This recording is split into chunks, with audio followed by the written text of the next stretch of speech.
Hello बच्चों, कैसे हैं आप लोग। उम्मीद है आप लोग अच्छे से होंगे, अच्छे से पढ़ाई कर रहे होंगे। प्यारे बच्चों, कुछ दिनों से वीडियो नहीं बन रहा था क्योंकि मेरा थोड़ा तबीयत ठीक नहीं था।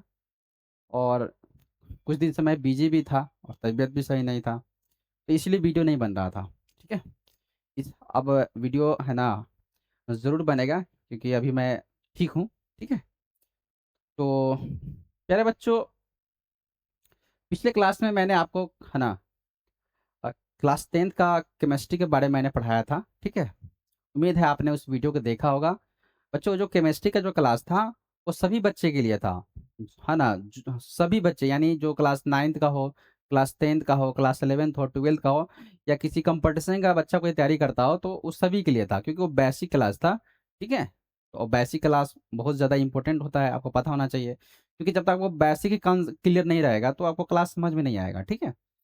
तो हम लोग क्लास 10th का केमिस्ट्री पढ़ रहे थे। मैंने आपको सिलेबस लिखवाया भी होगा, आपने उस वीडियो को देखा होगा। ठीक है।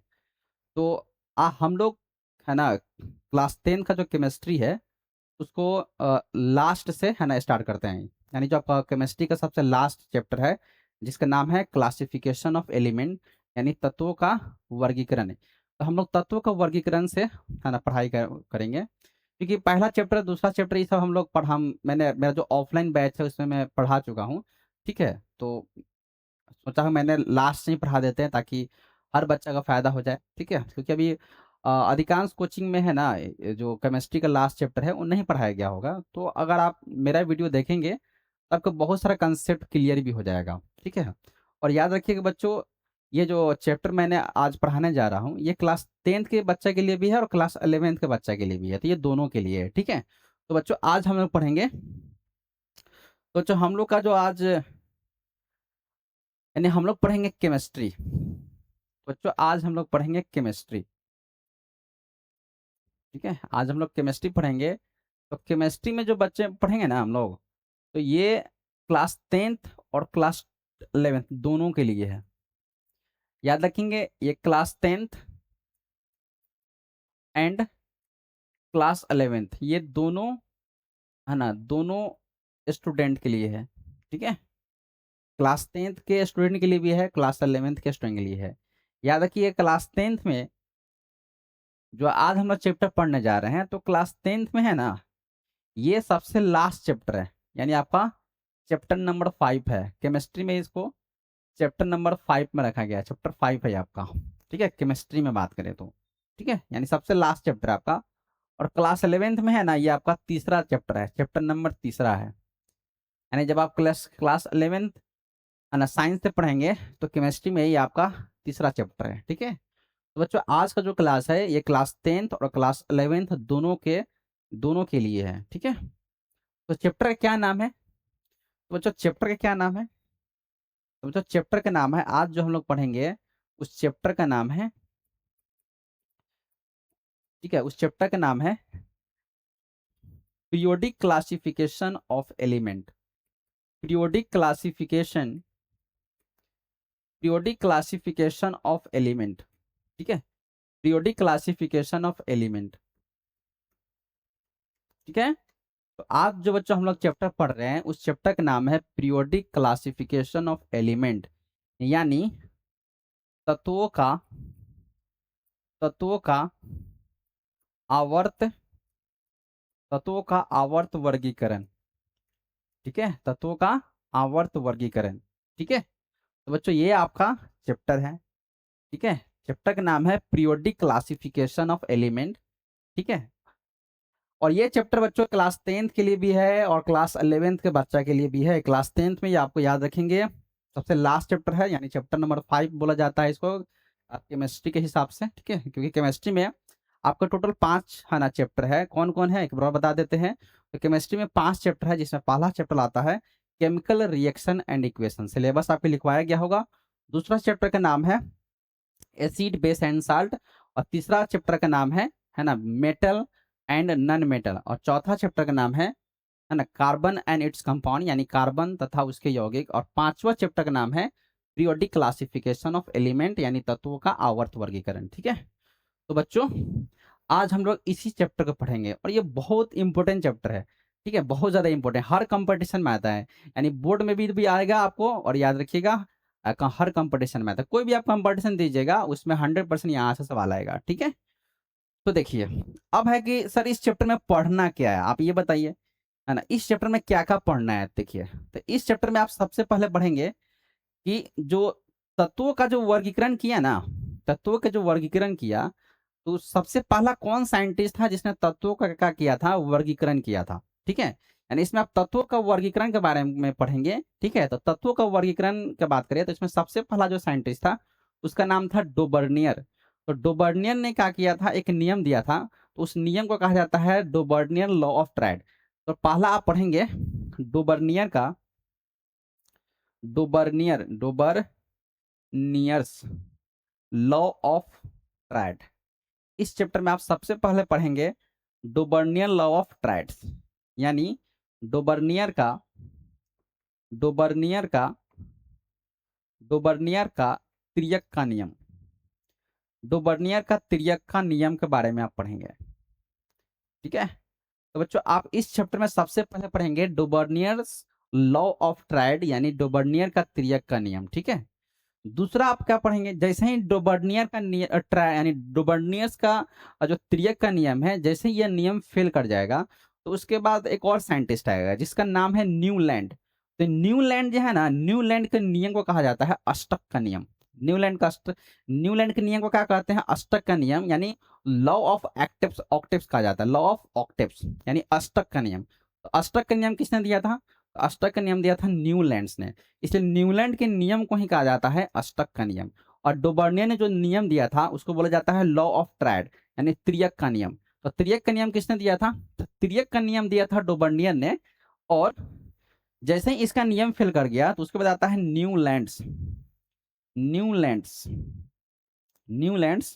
Law of octaves, Newlands law of octaves, यानी न्यूलैंड का न्यूलैंड का न्यूलैंड का अष्टक का नियम, न्यूलैंड का अष्टक का नियम। ठीक है, तो अब यहां से आप दो ऑब्जेक्टिव याद रखिए। पहला ऑब्जेक्टिव, पहला आपसे ऑब्जेक्टिव पूछा जाएगा कि त्रियक का नियम किसने दिया, तो त्रियक का नियम दिया था डोबर्नियर ने। अष्टक का नियम किसने दिया, तो अष्टक का नियम दिया न्यूलैंड्स ने। ठीक है, अष्टक का नियम किसने दिया था, न्यूलैंड नामक वैज्ञानिक ने दिया था। और त्रियक का नियम किसने दिया था, तो त्रियक का नियम दिया था डोबर्नियर नामक वैज्ञानिक ने। ठीक है, तो जैसे ही ये दोनों, आपको ये दोनों नियम पढ़ाया जाएगा, आपको सब नियम पढ़ाया जाएगा, बस मैं आपको अभी ये बता रहा हूँ कि इस चैप्टर में पढ़ना क्या क्या है। पहले आपको वो जानना है कि इस चैप्टर में क्या क्या पढ़ाई होगा, उसके बारे में आप जान जाइए। ठीक है, तो इस चैप्टर में आपको सबसे पहले डोबर्निया का त्रियक का नियम पढ़ाया जाएगा। दूसरा क्या पढ़ाया जाएगा, न्यूलैंड का अष्टक का नियम पढ़ाया जाएगा। जैसे ही ये दोनों नियम फेल हो जाता है ना, तो ये दो नियम फेल करने के बाद, ये जैसे ही ये दो नियम फेल करेगा, ठीक है, तो उसके बाद आपका तीसरा साइंटिस्ट आएगा जिसका नाम है मेंडलीफ। तो मेंडलीफ के नियम को कहा जाता है मेंडलीफ का नियम, यानी मेंडलीफ का जो नियम होता है। ठीक है, तो मेंडलीफ पीरियोडिक लॉ बोला जाता है, मेंडलीफ का आवर्त का नियम आएगा। ठीक है, जैसे ये दो नियम फेल करेगा तो मेंडलीफ का नियम आएगा, लिखिए मेंडेलिव्स। ठीक है, Mendeleev's periodic law, Mendeleev's periodic law, यानी इसको हिंदी में बोलते हैं मेंडलीफ का आवर्त नियम। मेंडलीफ का मेंडलीफ का मेंडलीफ का आवर्त नियम, मेंडलीफ का आवर्त नियम। ठीक है, मेंडलीफ का आवर्त नियम। ठीक है, और जैसे ही मेंडलीफ का नियम फेल करेगा, जैसे ही मेंडलीफ का नियम फेल हो जाएगा, ठीक है, जैसे ही मेंडलीफ का नियम फेल कर जाएगा तो उसके बाद आएगा आधुनिक मॉडर्न पीरियोडिक लॉ। ठीक है, modern periodic law, modern periodic law, modern periodic law, यानी आधुनिक आधुनिक है ना, आधुनिक आवर्त का नियम। ठीक है, आधुनिक आवर्त का नियम, आधुनिक आवर्त का नियम। ठीक है, तो सबसे पहले पढ़ेंगे डोबर्नियस लॉ ऑफ ट्रायड, न्यूलैंड्स कार्सटक के नियम, मेंडलीफ का आवर्त का नियम। ठीक है, मेंडलीफ का आवर्त नियम और आधुनिक आवर्त का नियम। ठीक है, उसके बाद क्या पढ़ेंगे, उसके बाद आप पढ़ेंगे, उसके बाद आप इस चैप्टर में क्या पढ़िएगा, तो उसके बाद इधर लिख देते हैं ताकि आपको सब कुछ दिख जाए। उसके बाद आप इस चैप्टर में पढ़ेंगे पीरियड्स के बारे में। ठीक है, उसके बाद आप पढ़ेंगे पीरियड के बारे में। उसके बाद आप पीरियड के बारे में पढ़ेंगे, यानी आवर्त के बारे में पढ़ेंगे। ठीक है, उसके बाद आप पीरियड के बारे में पढ़ेंगे, पीरियड, और पीरियड को कौन कौन सा कारक है जो पीरियड को प्रभावित करता है उसके बारे में पढ़ेंगे आप। और सबसे लास्ट में पढ़ेंगे ग्रुप के बारे में।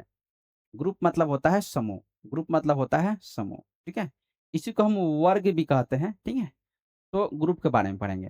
तो यही आपको कितना टॉपिक पढ़ना है, ये आपका पहला टॉपिक हो गया, ये आपका दूसरा टॉपिक है, ये आपका तीसरा टॉपिक है, ये आपका चौथा टॉपिक है, यही पांचवा टॉपिक है, ये आपका छठा टॉपिक है। यही 6 टॉपिक पढ़ लीजिएगा तो क्लास 10th के हिसाब से ये चैप्टर क्या हो जाएगा, आपका खत्म हो जाएगा। क्लास 10th के हिसाब से खत्म हो जाएगा, क्लास 11 के हिसाब से नहीं खत्म होगा। ठीक है, क्योंकि क्लास 11 में आपको जितना भी तत्व है ना, उसका आईयूपीएसी नाम भी आपको पढ़ना है। ठीक है, तो क्लास 10th में तो वो नहीं है, क्लास 11th में है, तो आपको पढ़ाया जाएगा। आप ये नहीं सोचिए आपको नहीं पढ़ाया जाएगा। ठीक है, लेकिन क्लास 11th के बच्चों को पढ़ाया जाएगा कि आईयूपीएसी नाम कैसे लिखा जाता है, किसी भी एलिमेंट का आईयूपीएसी नाम कैसे लिखते हैं, ये आपको पढ़ाया जाएगा। ठीक है, तो क्लास 10th की में बात करें तो क्लास 10th में आपको यही 6 टॉपिक आपको पढ़ना है। ठीक है, तो बच्चों हम सबसे पहले पढ़ेंगे किसके बारे में, सबसे पहले हम पढ़ेंगे डोबर्नियर का त्रियक का नियम के बारे में। ठीक है, तो टॉपिक बनाइए, टॉपिक लिखिए। सबसे पहले पढ़ेंगे हम लोग Dobereiner's, Dobereiner's, Dobereiner's law of triad, Dobereiner's law of triad, Dobereiner's law of triad. ठीक है, यानी यानी डोबर्नियर का, डोबर्नियर का त्रियक का नियम, डोबर्नियर का त्रियक का नियम। ठीक है, डोबर्नियर्स लॉ ऑफ ट्रायड यानी डोबर्नियर का त्रियक का नियम। ठीक है, तो बच्चों अगर हम आपसे बात करें कि डोबर्नियर का त्रियक का क्या नियम है, अगर हम आपसे पूछते हैं कि बताइए डोबर्नियर का त्रियक क्या नियम है, तो पहला पॉइंट याद रखिएगा। देखिए, डोबर्नियर एक ऐसा वैज्ञानिक था, ठीक है, तो उसने क्या किया था, त्रियक का नियम दिया था। आपसे पूछा जाएगा कि त्रियक का नियम किसने दिया था, तो त्रियक का नियम दिया था डोबर्नियर ने। तो डोबर्नियर ने अपने त्रियक में 3 तत्व लिया था। कितना तत्व लिया था, 3। और उस तीनों तत्व को है ना, उस तीनों तत्व को परमाणु द्रव्यमान के बढ़ते हुए क्रम में सजाया था। याद रखिएगा, डोबर्नियर ने अपने त्रियक में, अपने ट्रायड में 3 तत्व लिया था, और उस तीनों तत्व को परमाणु द्रव्यमान यानी एटॉमिक मास के बढ़ते हुए क्रम में सजाया था। ठीक है, और उसके बाद कहा था कि त्रियक में जो बीच का जो तत्व होता है ना, बीच का तत्व, वो पहला तत्व और तीसरा तत्व का औसत होता है। औसत का मतलब ये होगा कि पहला तत्व और तीसरा तत्व का जो द्रव्यमान है उसको आप 2 से भाग कर दीजिएगा, तो वही क्या कहलाएगा, औसत कहलाएगा। तो क्या लिखिएगा, तो पहले हम लोग परिभाषा लिख लेते हैं, पहले हम लोग परिभाषा लिख लेते हैं। तो परिभाषा क्या लिखिएगा, लिखिए। ठीक है, इंपॉर्टेंट है। और आने का अगर हम संभावना का बात करें, ठीक है, तो संभावना छोड़ते हैं, सीधा आप कंसेप्ट पढ़िए। ठीक है, तो लिखिए, according to, according to, according to this law, according to this law, according to this law, when when elements, when elements are, according to this law, when elements are arranged, when elements are arranged in increasing order, when elements are arranged in increasing order of their, increasing order of their atomic mass, increasing order of their atomic mass, then then in a triad, in a triad, in a triad, the atomic mass of, in a triad, the atomic mass of central element, central element, central element, central element का middle element भी बोल सकते हैं। ठीक है, atomic mass of central element या middle element, element is is the average of, is the average of, is the average of is the average of atomic mass of first and last element, first and last element, ठीक है, first and last element. डुबर्ने ने क्या बताया sir? डुबर्ने ने बताया कि डुबर्ने ने, सबसे पहले याद रखिएगा कि डुबर्ने ने अपने त्रियक में 3 तत्व को लिया और उस तीनों तत्व को क्या किया था कि परमाणु द्रव्यमान यानी एटॉमिक मास के बढ़ते हुए क्रम में सजाया था, ठीक है। उसके बाद कहा था कि इस तीनों तत्व में जो बीच का जो तत्व होता है वो पहला तत्व और तीसरा तत्व के द्रव्यमान का क्या होता है? औसत होता है। इस बात को आपको हिंदी में ही लिख देते हैं ताकि आपका कंसेप्ट क्या हो जाए और ज्यादा क्लियर हो जाए, ठीक है। तो लिखिए, देखिए इस नियम के अनुसार, इस नियम के अनुसार, इस नियम के अनुसार, इस नियम के अनुसार जब तत्वों को जब तत्वों को जब तत्वों को उसके परमाणु द्रव्यमान, जब तत्वों को उसको परमाणु द्रव्यमान, जब तत्वों को उसके परमाणु द्रव्यमान के बढ़ते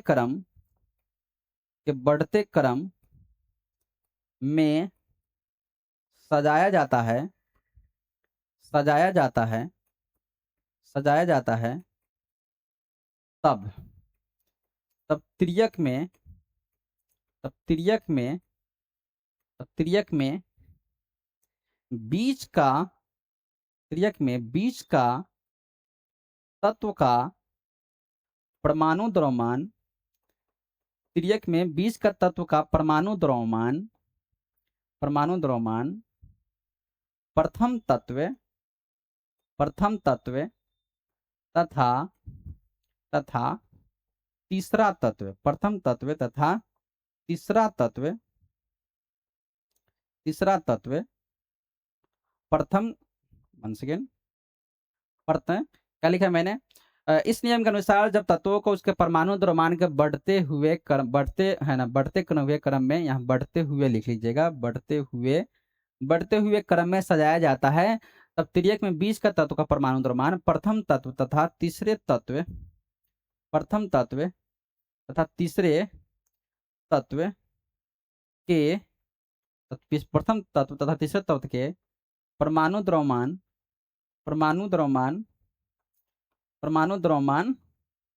का औसत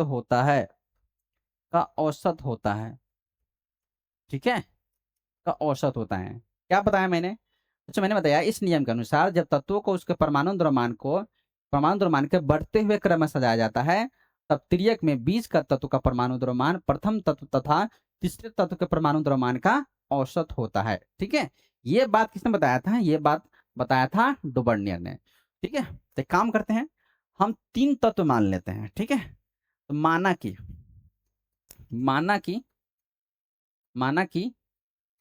त्रियक में 3 तत्व, ठीक है।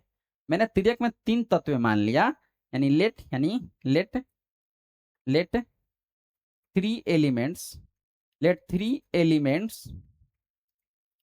एलिमेंट्स इन ए ट्रायड, मैंने मान लिया कि त्रियक में 3 तत्व है। कौन है? ए, बी और सी, ठीक है। और इस तीनों तत्व को उसके परमाणु द्रव्यमान के बढ़ते हुए क्रम में सजाया।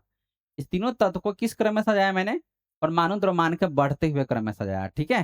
यानी मान लेते हैं ये एम ए, इसका मास यानी एम ए का जो द्रव्यमान है ना, ए के द्रव्यमान को मान लेते हैं एम ए, बी के द्रव्यमान को मान लेते हैं एम बी और सी के द्रव्यमान को मान लेते हैं सी।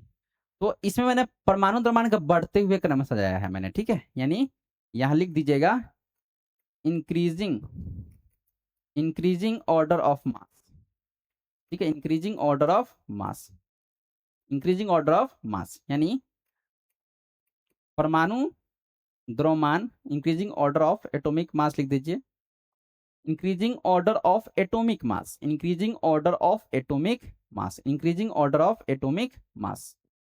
ठीक है। यहाँ पे लिख लीजिए increasing order of atomic mass, यानी परमाणु द्रव्यमान का बढ़ता क्रम, परमाणु परमाणु द्रव्यमान परमाणु द्रव्यमान का बढ़ता क्रम, परमाणु द्रव्यमान का बढ़ता क्रम, परमाणु द्रव्यमान का बढ़ता क्रम।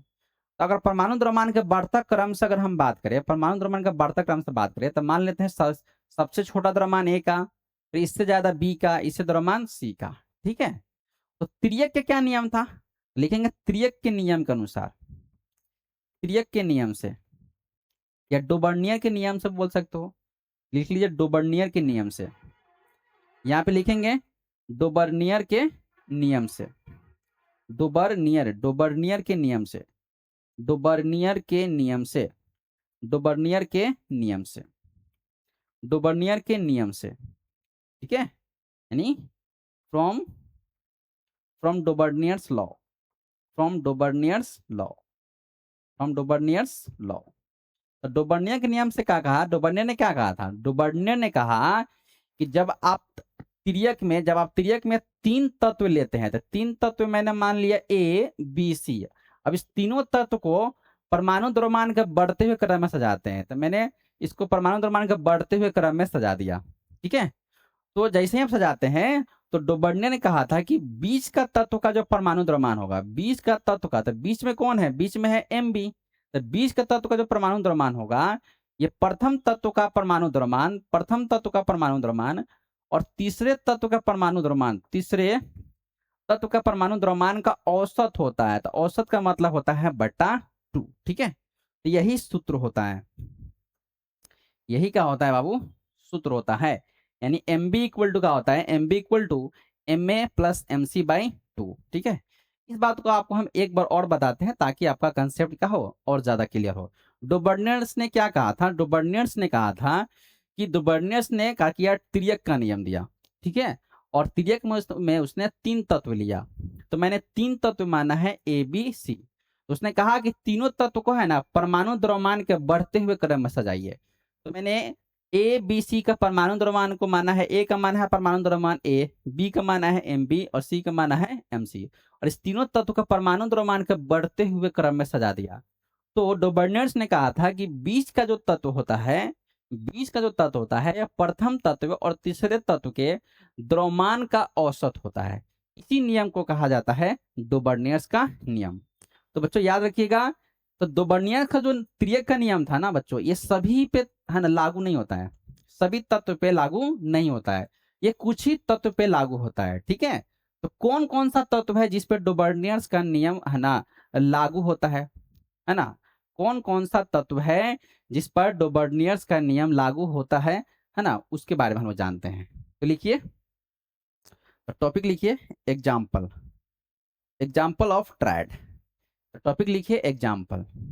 तो एग्जाम्पल का बात करें, एग्जाम्पल, ठीक है, example of law of triad, example of law of triad, law of triad, law of triad यानी त्रियक का त्रियक का त्रियक का नियम का उदाहरण, त्रियक का नियम का उदाहरण, त्रियक का नियम का उदाहरण।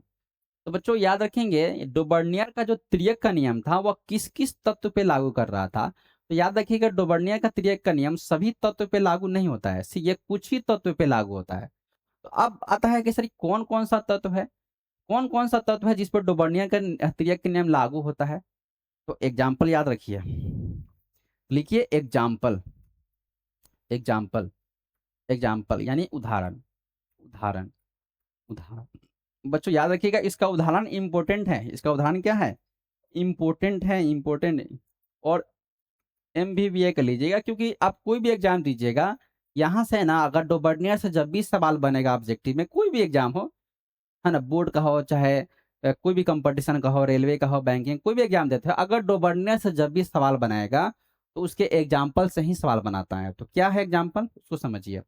तो डोबर्नियर का त्रियक नियम का नियम है ना सभी तत्व पे है ना लागू नहीं होता, ये कुछ तत्व पे लागू होता है। तो कौन कौन सा तत्व है, तो पहला आप याद रखेंगे लिथियम, पहला याद रखेंगे लिथियम, उसके बाद सोडियम, लिथियम सोडियम और पोटेशियम, लिथियम सोडियम और पोटेशियम। ठीक है, लिथियम, सोडियम और पोटेशियम इस पे लागू होता है। और किस पे लागू होता है? दूसरा याद रखेंगे, chlorine, chlorine, chlorine, bromine, iodine, chlorine, bromine, iodine, ठीक है, इस पे लागू होता है, इस पे लागू होता है। तीसरा, तीसरा किस पे लागू होता है? याद रखेंगे, कैल्शियम, कैल्शियम, ठीक है, calcium, strontium, strontium, strontium, strontium और बैरियम, और बैरियम, और बैरियम, ठीक है। चौथा एक और याद रख लीजिएगा, iron, iron, iron, nickel, iron, iron, iron, ठीक है, iron, nickel, copper, iron, nickel, copper, iron, nickel, copper, ठीक है, आयरन, निकल, कॉपर, आयरन, निकल, कॉपर, ठीक है। तो ये यही कुछ तत्व है जिस पे क्या है तुम्हारा है, यही कुछ तत्व है जिस पे क्या है तुम्हारा डोबर्नियर का तिर्यक का नियम क्या करता है, लागू होता है, ठीक है। बाकी सब किसी तत्व पे लागू नहीं होता है, ठीक है। तो इसका सिंबल भी याद कर लीजिए, लिथियम को हम Li से लिखते हैं, सोडियम को हम Na से लिखते हैं, पोटेशियम को हम K से लिखते हैं, ठीक है। क्लोरीन को हम Cl से लिखते हैं, ब्रोमीन को हम Br से लिखते हैं, और आयरन को हम I से लिखते हैं, ठीक है। कैल्शियम को हम Ca से लिखते हैं, स्ट्रोंशियम को हम Sr से लिखते हैं, और बैरियम को हम Ba से लिखते हैं, आयरन को हम Fe से लिखते हैं, निकल को हम Ni से लिखते हैं, ठीक है, और कॉपर को हम Cu से लिखते हैं, ठीक है, कॉपर को हम लोग Cu से लिखते हैं, ठीक है। तो यही कुछ तत्व है ना, जिसपे है ना डोबर्नियर्स का तिर्यक का नियम क्या होता है, पालन करता है, डोबर्नियर्स का तिर्यक का नियम का पालन करता है, बाकी कोई तत्व पालन नहीं करता है, ठीक है। तो याद रखेंगे, डोबर्नियस का जो तिर्यक का नियम है कुछ ही तत्व पे लागू करता है, सभी तत्व पे लागू नहीं करता है, इसीलिए यह नियम क्या हो गया, असफल हो गया, यही कहा गया, यह नियम असफल हो गया। तो टॉपिक लिखिए लिमिटेशन, टॉपिक लिखिए limitation of, limitation, limitation of, limitation of, limitation कुछ चाहे डिमेरिट भी बोल सकता है, ठीक है, लिमिटेशन चाहे डिमेरिट, दोनों में से कोई भी वो शब्द का इस्तेमाल कर सकता है, लिमिटेशन या demerit of Dobereiner's, of Dobereiner's, ठीक है, Dobereiner's law of triad, law of triad, ठीक है, लिमिटेशन या demerit of Dobereiner's law of triad, मतलब लिखिए डोबर्नियर का, डोबर्नियर का, डोबर्नियर का त्रियक का, डोबर्नियर का त्रियक का नियम का सीमाएं, सीमाएं, ठीक है, कि सीमाएं, सीमाएं कहे चाहे कमियां भी आपको बोल सकता है, सीमाएं पूछे, कमियां पूछे, अवगुण पूछे, ठीक है, सब सेम ही चीज है, ठीक है, याद रखेंगे। तो डोबर्नियर के त्रियक का क्या का जो नियम था उससे क्या है ना कमियां था, क्या सीमाएं था, याद रखेंगे, कमियां ये बस यही था कि डोबर्नियर का त्रियक का जो नियम था ना, ये कुछ ही तत्व पे लागू करता था, लागू होता था, सभी तत्व पे लागू नहीं होता था, इसीलिए इस नियम को क्या हो गया, कर दिया गया, बहिष्कार कर दिया गया, यानी यह नियम क्या हो गया, असफल हो गया। तो लिखिए, लिखिए, देखो, this law, this law, this law was, this law was not valid, this law was not valid for all elements, this law was not valid for all elements, so this law, so this law was failed, so this law was failed and and discarded, and discarded, and discarded, मतलब क्या हुआ, यानी यह नियम जो है ना सभी तत्वों पर लागू नहीं होता था, इसलिए यह नियम असफल हो गया और इसको क्या कर दिया गया, बहिष्कार कर दिया गया। तो लिखिए, यह नियम, यह नियम, यह नियम सभी तत्वों पर यह नियम सभी तत्वों पर यह नियम सभी तत्वों पर लागू नहीं होता है। यह नियम सभी तत्वों पर लागू नहीं होता है। यह नियम सभी तत्वों पर लागू नहीं होता है। इसलिए इसलिए इसलिए इस नियम को इसलिए इस नियम को है ना, यह नियम सभी तत्वों पर लागू नहीं होता है।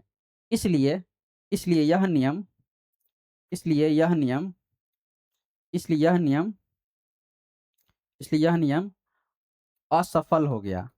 इसलिए यह नियम असफल हो गया। इसलिए यह नियम असफल हो गया। इसलिए यह नियम असफल हो गया। और और और इसे और इसे बहिष्कार कर दिया गया। और इसे बहिष्कार कर दिया गया। और इसे बहिष्कार कर दिया गया। और इसे बहिष्कार कर दिया गया। ठीक है। तो क्या लिखा मैंने, यह नियम सभी तत्वों पर लागू नहीं होता है, इसलिए यह नियम का हो गया, असफल हो गया और इसे बहिष्कार कर दिया गया। ठीक है। और जैसे ही ये बच्चों याद रखिएगा, यह नियम फेल हो गया, यह नियम असफल हो गया, तो उसके बाद है ना, एक और साइंटिस्ट आया जिसका नाम था न्यूलैंड। तो न्यूलैंड ने क्या किया था बच्चों, न्यूलैंड ने अष्टक का नियम दिया था। ठीक है, ये है।